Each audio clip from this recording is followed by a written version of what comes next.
Welcome to Fearlessly Feral Living. This is Reverend Karen speaking again today. And the title of today's episode is called, He Will Bring the Laughing Buddha to You. I just love that. Now, there's another podcast I listen to, and I'm going to put a plug in for him here. His name is Rob Bell. And I love his podcast, and I particularly love his titles. So I took a little page from Rob Bell because I haven't really been happy with my titles. So you might be seeing a bit more creativity with my titles. Yep. He will bring the laughing Buddha to you. And someone actually said that to me the other day. And here's a little bit of the backstory. I bought a laughing Buddha statue. So, more to the story in a minute, but first here's my official introduction.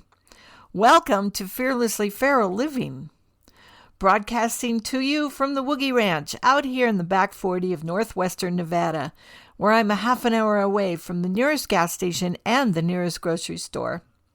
This is a podcast devoted to using new thought principles to ensure successful creative living. Fearlessly Feral is a focused ministry of Centers for Spiritual Living and is devoted to the vision of a world in which everyone lives fearlessly feral or wild and free. So, yes, we're talking about bringing the laughing Buddha to us. And basically, this episode is all about the spiritual practices of self-care and introspection with a little faith thrown in for good measure. And it's all about how that looks like for us in practical application in everyday world. So here we go. A few weeks ago, I went on a little road trip. I took 2 days to do this. Next time, I'll take more, believe me. So every year in the spring, I take a road trip. It's usually just a day trip. And the purpose of a road trip in the spring is to see flowers. And this year I really needed to see flowers because we had the biggest, most challenging winter on record. Snow in the mountains was at something like 263% of normal. And now that it's been warming up, all that snow is melting. We've got lakes and rivers and streams where we didn't have them before. And we've got flooding and roads closed because of flooding. And oh, it's not been fun. And in my little community, we've had snow in feet instead of inches, which is what we normally get. We've had snow that stuck around because of abnormal cold, which is not normal for us. We lost our electricity for almost a week, and it was so bad and so cold that the local hotel offered rooms at a discount to all the folks that lived in my neighborhood. And I actually took them up on that because it was so cold I couldn't stay warm even in my bed with covers on. So to say that I needed to see flowers this year is a bit of an understatement. So here's a little self-care thing. Pay attention when something within you says, go see the flowers, or whatever it says. You can trust those inner nudges, really. And I have to put a disclaimer here. If the inner nudge says, oh, go drink, and you're an alcoholic and you've been attending Alcoholics Anonymous and you're in recovery, no, that's not an inner nudge. That's something else going on. Don't pay attention to that inner nudge. You're an adult. You know the difference. Take some personal responsibility here, all right? Okay, on we go. Now, usually when I go to see the flowers, I go to a place called Daffodil Hill to get my flower fix. It's only a couple of hours away from me, and it's a nice day trip. Except they closed Daffodil Hill. And this leads me to my first illustration of how we can practice the principle of allowing or faith in our lives. Daffodil Hill closing could have been a source of great resentment for me. I could have gone on and on and on about blah, blah, blah, blah, blah. And no, not going to do that. I could have been in negative judgment about it, but no. I prefer not to go there because every time I do that, I'm the one that ends up feeling badly and getting hurt behind it. I prefer to remember instead that spirit is everywhere present and all good all the time. And I prefer to allow that it might be time to explore something new. Do I miss Daffodil Hill? Oh, yeah. Do I miss going to Amador County, to that whole place and seeing everything? Yeah, I miss it. But when one door closes, others open up. And it's our job to release those endings with gratitude and create and find new beginnings. Unless, of course, we want to just stay stuck in the resentment of the closing of one great place and lament that the world is going to hell in a handbasket and stand in our judgment and false sense of superiority that we get from that. We could stay there. Can you tell I'm familiar with this phenomenon? I'm very happy to say I don't do that anymore. I think about it, but I don't do it. I prefer allowing. I prefer self-care. I prefer to do the introspection that allows me to know what I need and to take action to get that need fulfilled. And also to do the introspection that allows me to move beyond the resentment and the payoff from that resentment, because we always get a payoff from resentments, and into something new and wonderful in my life. Because there's always something new and wonderful. So through a series of not coincidences, because I don't believe in those things, I arranged a trip to a place called Ananda. Now, Ananda is about a 4-hour drive away from me. And the way that I drive, well, let's just say, I like to stop and explore a lot. So it usually takes me a lot longer than what GPS says to reach my destination, and I've learned to allow for that. Ananda is a lovely Buddhist retreat center nestled in the hills of Grass Valley, California. And within Ananda, they have a garden called Crystal Hermitage. And in this garden, they have tulips, lots and lots of tulips in the spring. Now, tulips are my favorite flower. Just saying, just remember that. Tulips are my favorite flower. I love tulips even more than I love daffodils. So this is the perfect place for me. And I wanted to go see the tulips. So I scheduled my trip during a couple days in which I had no meeting scheduled, no wedding scheduled, nothing. My house sitter was available. Everything fell into place.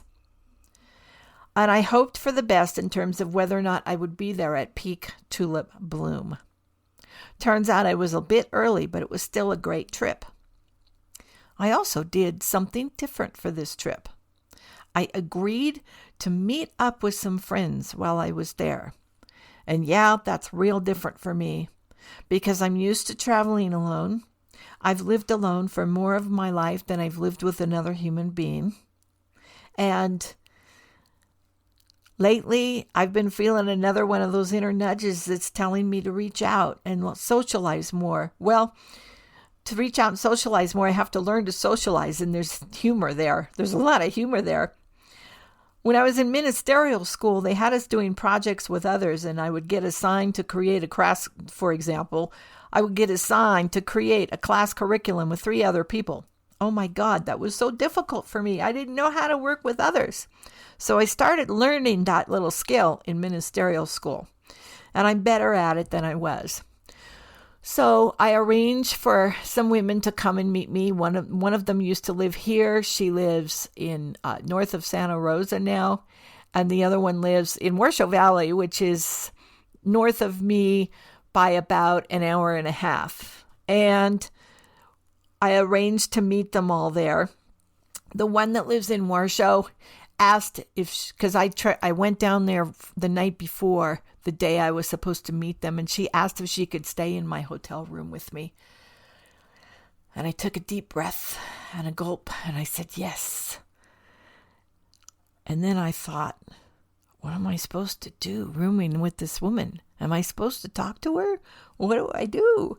I mean, it's that bad, guys. It's that bad. I've considered myself a bit of a social misfit in many ways. I've got a sense of humor. I love people, but sometimes I'm just at a loss sometimes. So anyway, we roomed together and it worked out fine. And we talked, and then silence came, and it was a normal, natural silence, and it was all well and good.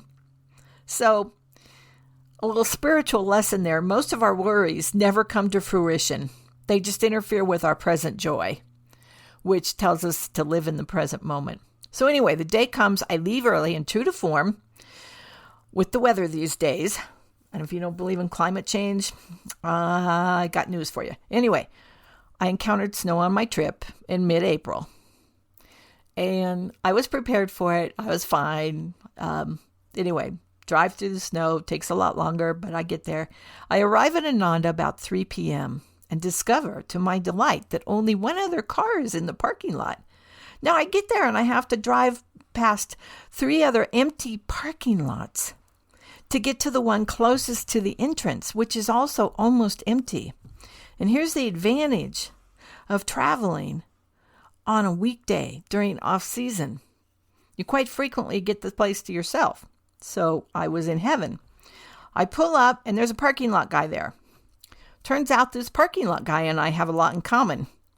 He's a full-time resident at Ananda. He's lived there for 20 years. And our conversation started developing, and I could have stood there and talked to him for quite some time.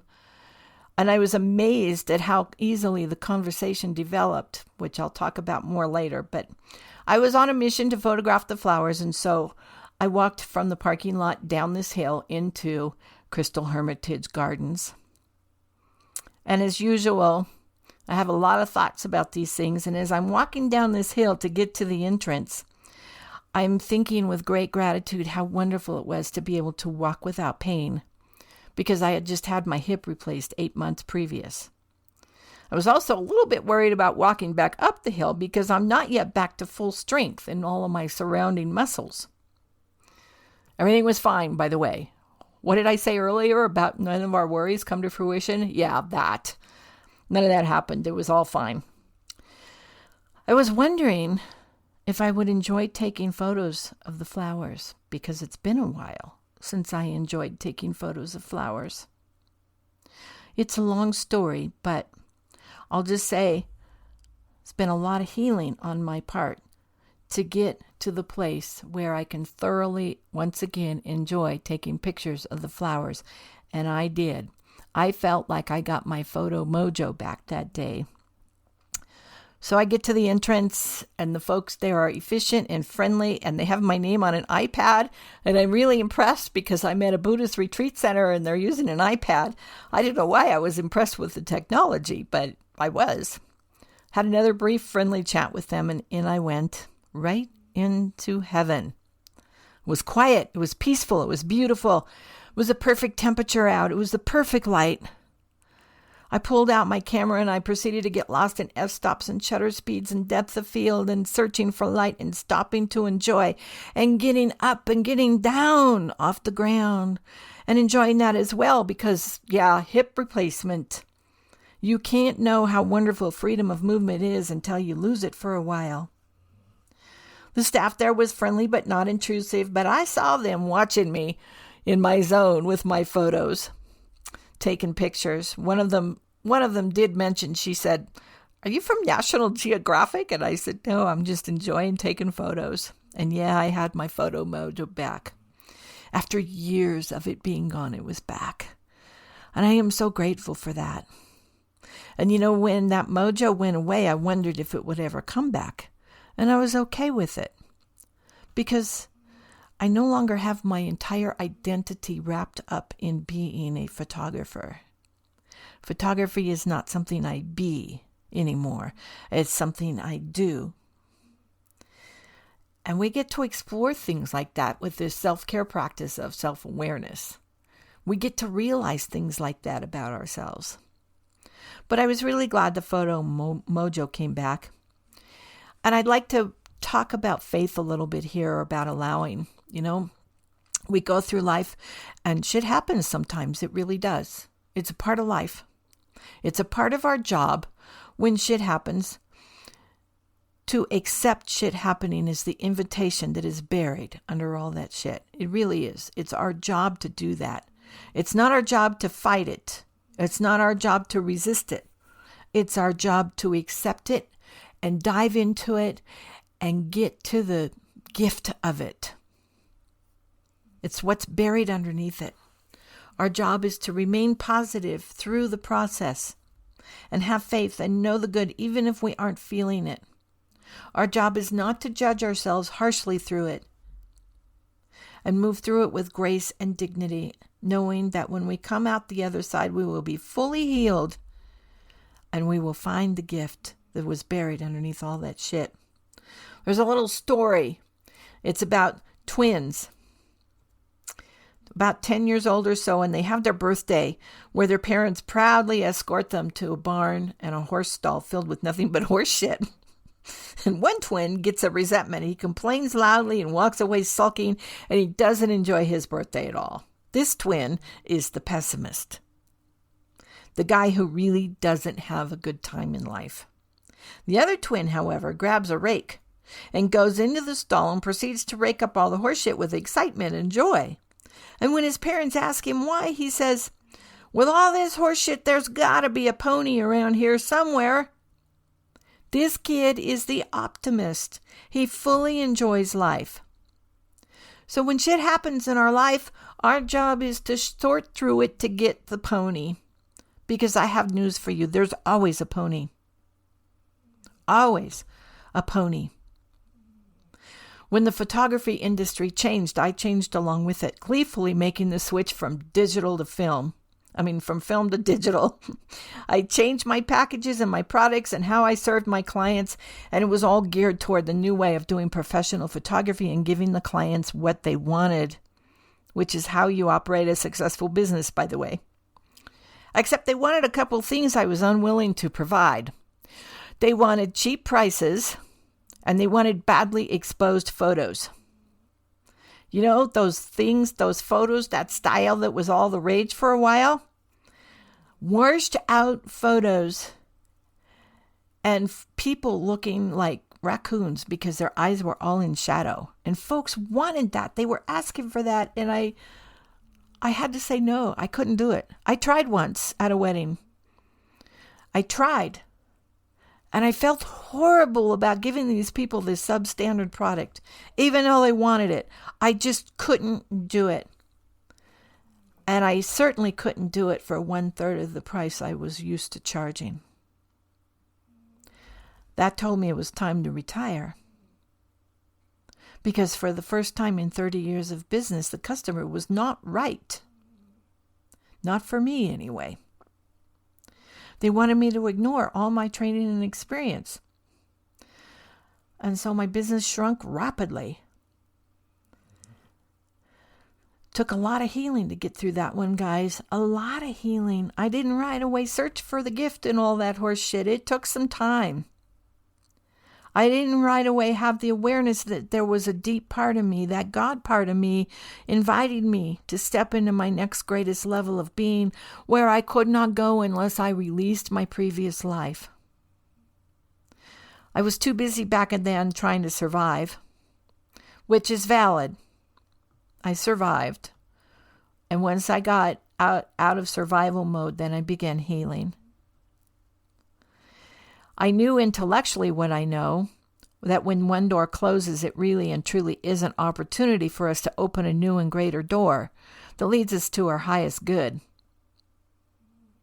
Somewhere inside of me, I knew that greater things wanted to come to the surface, and that I needed to let go of my identity as a photographer.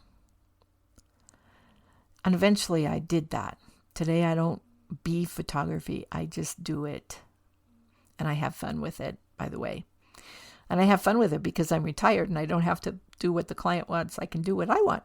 Anyway, my new career, I'm a minister. Here I am recording a podcast for you. This is part of my ministry. And I love it. And life is so rewarding and so valuable. And I've stepped into this joy. And I'm so grateful. And now today I can look at some of those photographers, none of whom are around, by the way. There's a whole new crop, and guess what? They're learning about lighting and posing. I'm so excited for them. Anyway, no more washed out photos with raccoon eyes. I'm so excited for that too. So I'm happily wandering aimlessly in this garden, moving from one photo op to the next, and I'm enjoying my freedom of movement And I'm enjoying the energy in this garden because guess what? When you meditate in a place, it creates an energy, a good energy that permeates everything. And I felt that energy. So guys, meditate. It creates good energy in the space that you're in. I lost track of time, and after a while I emerged from my inner world to notice that there seemed to be a lot of employees wandering around, and the one other couple that had been there had left, and it occurred to me that it might be closing time, and sure enough, it was. So I walked back up the hill to greet my newfound friend, the parking lot guy, whose name is David, by the way, and we had another chat, and I moved off to the next stage of my journey to check into my hotel and meet up with my friend and have dinner. And the next morning, we go back to Ananda, and I meet my other friends there. And I have another chat with the parking lot guy while I'm waiting for my friends to arrive. And I'm feeling the magic of this energy, and I'm feeling this attraction for this guy, which I haven't really felt in a really long time. And I'm realizing it would be so nice to be in a relationship with a guy who looks me straight in the eyes like David did and says, I'm really comfortable with myself. And I'm like, oh, I love that so much. I love that so much. But he lives in Ananda and I live 4 hours away, and I'm still not quite ready to go there, but at least I'm dreaming of it. I'm dreaming of it. So we go down. I've got more tulips to photograph. The light's different. It's a different time of day. So I got to photograph them all over again. And I got friends to be with, and we go off and we go into Crystal Hermitage and we have a grand time. And I'm still in my photo zone, and I still have my photo mojo, and life is pretty damn good. And I'm really, really grateful that I've developed my self-care practice to the point where I can pay attention with love and compassion to what's going on inside of me. And I'm really glad I have faith that allows me to be open and go with the flow. So it comes time to leave, and I decide that it is time for me to fulfill a desire that I've had for many years, and that was to buy a laughing Buddha statue. So I bought the laughing Buddha statue. Took me a long time. They had different sizes in there, and it took me a while to decide on the one I wanted, and I bought the laughing Buddha statue, and my friends rejoiced with me, and they said, oh, you got the laughing Buddha, they said. And I smiled and they smiled. And then I thought about walking up the hill carrying that Buddha, which weighed about 30 pounds. Now, 30 pounds is about the same weight as a bag of birdseed or a bag of dog food.